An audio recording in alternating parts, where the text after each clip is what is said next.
Is a propaganda term, not a scientific term. Number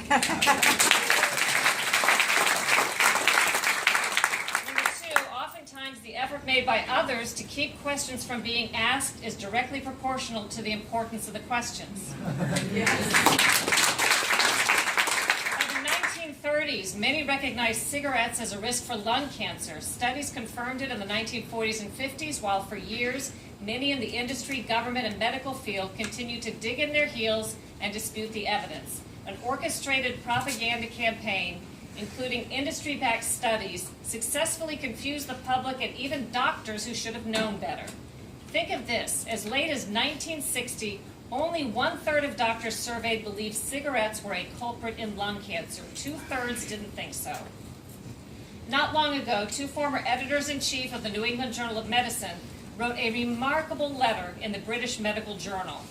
They expressed alarm at the extent to which research partnerships between industry and academics, that's corporations and universities, are leading to questionable science and conflicts of interest that are often ignored or excused, they said, by prestigious medical journals like the New England Journal of Medicine.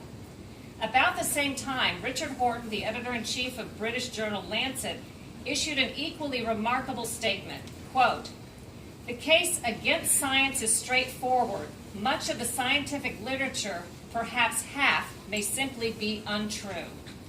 That's an extraordinary statement from the editor of a medical journal. He went on to say, quote, "Afflicted by studies with small sample sizes, tiny effects, invalid exploratory analyses, and flagrant conflicts of interest, science has taken a turn towards darkness." In 2013, Japan stopped recommending HPV cervical cancer vaccine due to adverse event concerns. But a scientist published an article last year claiming Japan had succumbed to nothing more than a silly overreaction to media hype. The lead author of that article reported receiving no compensation from vaccine makers. That would be an obvious conflict of interest. Because the article read to me like a press release promoting HPV vaccines and used key astroturf language dismissing public concerns, I dug around a little. I learned the scientist, the one who reported no vaccine funding, had previously disclosed that she did get some. Further, she also received funding from something called the Japanese Expert Board for the Eradication of Cervical Cancer, which received significant financial support from GlaxoSmithKline and Merck, the vaccines being discussed. When I contacted the scientist, she insisted she'd made the proper disclosures, but when I brought it to the attention of the medical journal where the article was published, which happened to be Lancet, they investigated and confirmed my conclusions and, to their credit, issued a correction. When it comes to the study focused on VAXXED, I won't be surprised to hear CDC emerge with a reanalysis of the reanalysis and brand new explanations for what their own scientists seem to indicate was fraud on their part. There's always another way to crunch the number, to shift the data, to change the sample, to get the desired results. Insiders, just like CDC's Dr. Bill Thompson, report these tactics have sadly become research tools of the trade.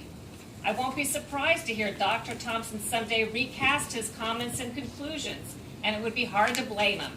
After all, he remains odd man out, still working inside the federal agency he blew the whistle on, still working alongside senior colleagues and CDC officials he accused of misconduct, only to find out nobody really cared, at least cared enough to report it in the news media or cared enough on Capitol Hill to call a hearing and ask questions.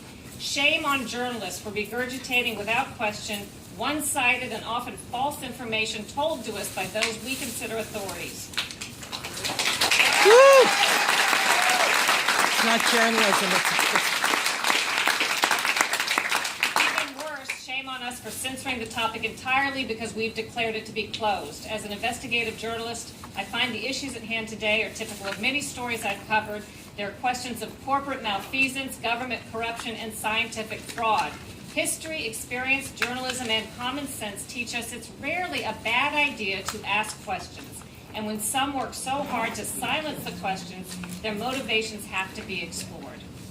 So that's my